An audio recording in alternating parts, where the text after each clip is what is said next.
Nosso Lar, capítulo 38. O caso Tobias. No terceiro dia de trabalho, alegrou-me Tobias com agradável surpresa.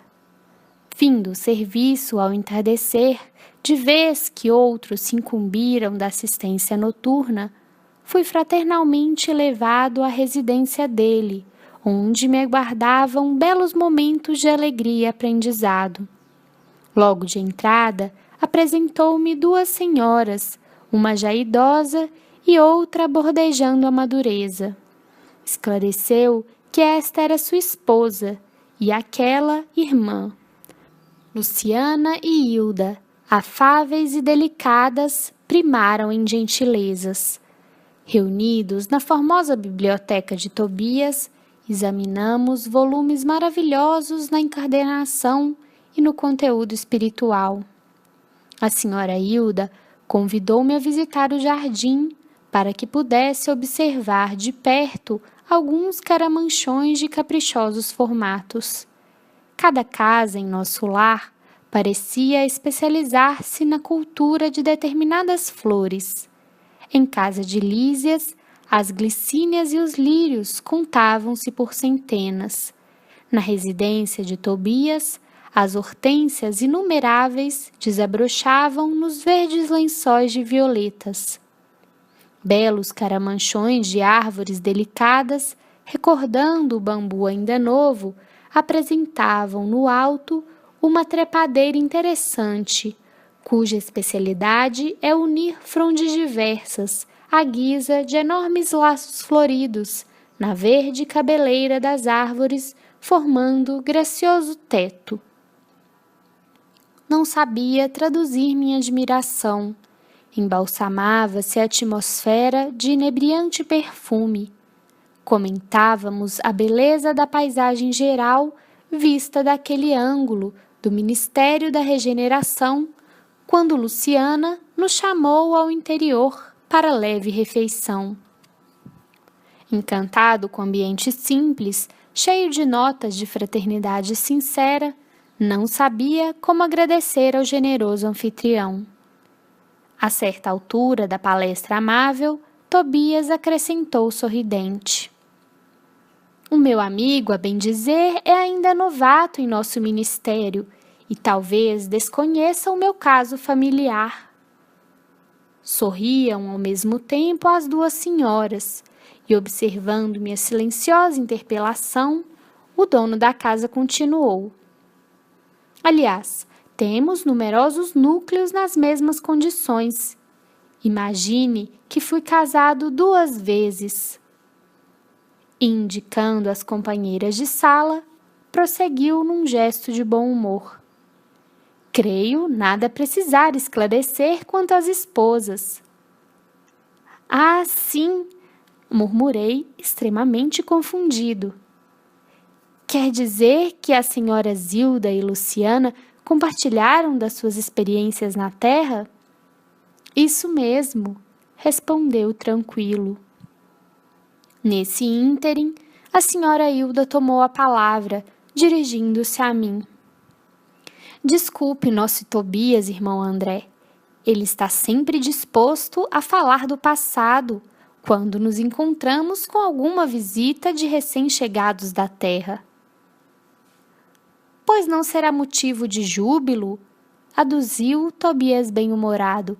"Vencer o monstro do ciúme inferior, conquistando, pelo menos, alguma expressão de fraternidade real?" "De fato", objetei, "o problema interessa profundamente a todos nós. Há milhões de pessoas nos círculos do planeta em estado de segundas núpcias. Como resolver tão alta questão afetiva, considerando a espiritualidade eterna? Sabemos que a morte do corpo apenas transforma sem destruir. Os laços da alma prosseguem através do infinito. Como proceder? Condenar o homem ou a mulher que se casaram mais de uma vez? Encontraríamos, porém, milhões de criaturas nessas condições. Muitas vezes já lembrei com interesse a passagem evangélica em que o Mestre nos promete a vida dos anjos quando se referiu ao casamento na eternidade. Forçoso é reconhecer, todavia, com toda nossa veneração ao Senhor, atalhou o anfitrião bondoso, que ainda não nos achamos na esfera dos anjos, e sim dos homens desencarnados. Mas como solucionar aqui semelhante situação? Perguntei. Tobias sorriu e considerou. Muito simplesmente, reconhecemos que entre o irracional e o homem há enorme série gradativa de posições. Assim, também entre nós outros, o caminho até o anjo representa imensa distância a percorrer. Ora, como podemos aspirar à companhia de seres angélicos se ainda não somos nem mesmo fraternos uns com os outros? Claro que existem caminheiros no ânimo forte, que se revelam superiores a todos os obstáculos da senda por supremo esforço da vontade. Mas a maioria não prescinde de pontes ou do socorro de guardiães caridosos. Em vista dessa verdade, os casos dessa natureza são resolvidos nos alicerces da fraternidade legítima, reconhecendo-se que o verdadeiro casamento é de almas, e essa união ninguém poderá quebrantar. Nesse instante, Luciana, que se mantinha silenciosa, interveio acrescentando: convém explicar, todavia, que tudo isso, felicidade e compreensão, devemos ao espírito de amor e renúncia de nossa Hilda. A senhora Tobias, no entanto, demonstrando humildade digna, acentuou: calem-se, nada de qualidades que não possuo. Buscarei sumariar nossa história, a fim de que nosso hóspede conheça meu doloroso aprendizado. E continuou, depois de fixar um gesto de narrador amável. Tobias e eu nos casamos na terra quando ainda muito jovens, em obediência às sagradas afinidades espirituais. Creio desnecessário descrever a felicidade de duas almas que se unem e se amam verdadeiramente no matrimônio. A morte, porém, que parecia enciumada de nossa ventura, subtraiu-me do mundo, por ocasião do nascimento do segundo filhinho.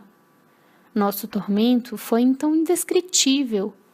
Tobias chorava sem remédio, ao passo em que eu me via sem forças para sufocar a própria angústia. Pesados dias de umbral abateram-se sobre mim. Não tive remédio senão continuar agarrada ao marido e ao casal de filhinhos, surda a todo esclarecimento que os amigos espirituais me enviavam por intuição.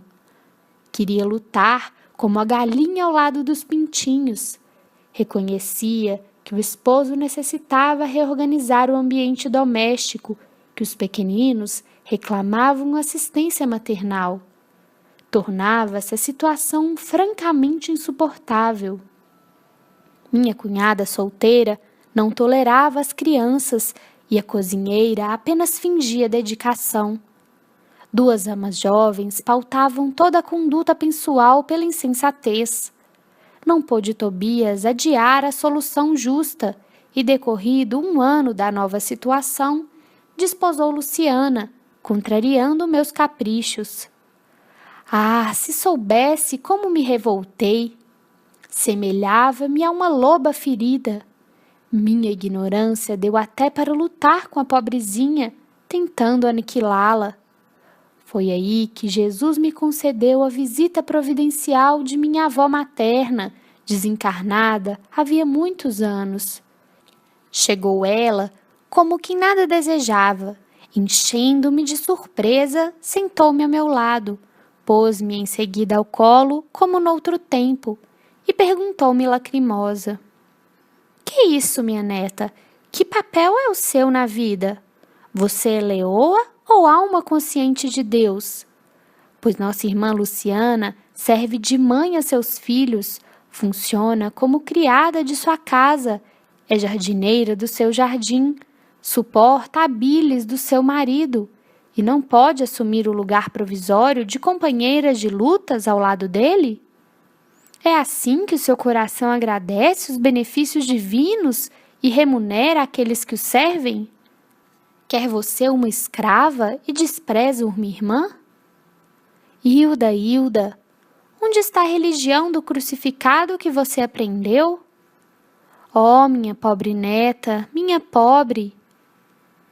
Abracei-me então em lágrimas com a velhinha santa e abandonei o antigo ambiente doméstico, vindo em companhia dela para os serviços de nosso lar. Desde essa época, tive em Luciana mais uma filha. Trabalhei então intensamente. Consagrei-me ao estudo sério, ao melhoramento moral de mim mesma. Busquei ajudar a todos sem distinção em nosso antigo lar terrestre. Constituiu Tobias uma família nova, que passou a me pertencer igualmente pelos sagrados laços espirituais.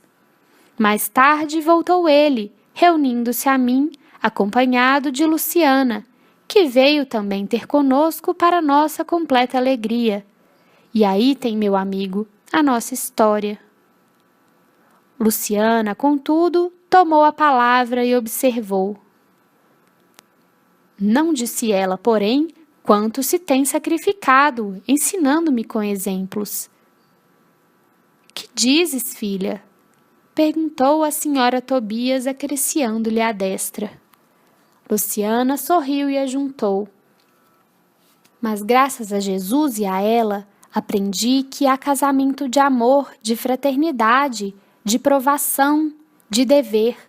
E no dia em que Hilda me beijou, perdoando-me, senti que meu coração se libertara desse monstro que é o ciúme inferior. O matrimônio espiritual realiza-se alma com alma, representando os demais simples conciliações indispensáveis à solução de necessidades ou processos retificadores, embora todos sejam sagrados. E assim, construímos nosso novo lar, na base da fraternidade legítima, acrescentou o dono da casa. Aproveitando o ligeiro silêncio que se fizera, indaguei. Mas como se processa o casamento aqui? Pela combinação vibratória, esclareceu Tobias atencioso. Ou então, para ser mais explícito, pela afinidade máxima ou completa. Incapaz de sopitar a curiosidade, esqueci a lição de bom tom e interroguei. Mas qual a posição de nossa irmã Luciana neste caso? Antes, porém, que os cônjuges espirituais respondessem, foi a própria interessada que explicou. Quando desposei Tobias viúvo, já devia estar certa de que, com todas as probabilidades, meu casamento seria uma união fraternal acima de tudo. Foi o que me custou a compreender. Aliás, é lógico que se os consortes padecem inquietação, desentendimento, tristeza, estão unidos fisicamente, mas não integrados no matrimônio espiritual. Queria perguntar mais alguma coisa, entretanto, não encontrava palavras que revelassem a ausência de impertinente indiscrição. A senhora Hilda, contudo, compreendeu-me o pensamento e explicou. Fique tranquilo. Luciana está em pleno noivado espiritual. Seu nobre companheiro, de muitas etapas terrenas, precedeu-a há alguns anos, regressando ao círculo carnal. No ano próximo, ela seguirá igualmente ao seu encontro. Creio que o momento feliz será em São Paulo. Sorrimos todos alegremente.